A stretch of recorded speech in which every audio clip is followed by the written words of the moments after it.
குணம் தன்னை அறிந்து கொண்டேன்.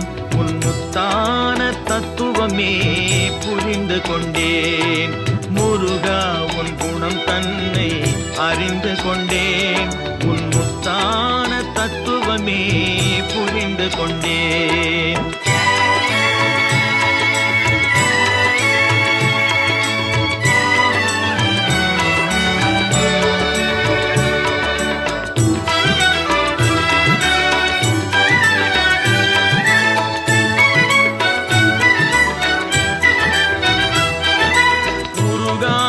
மனம் தன்னில் நீ இல்லை, உருகாத மனம் தன்னில் நீ இல்லை என்ற உண்மையை கண்டு கொண்டேன். இனி விடுவதில்லை, உண்மையை கண்டு கொண்டேன்.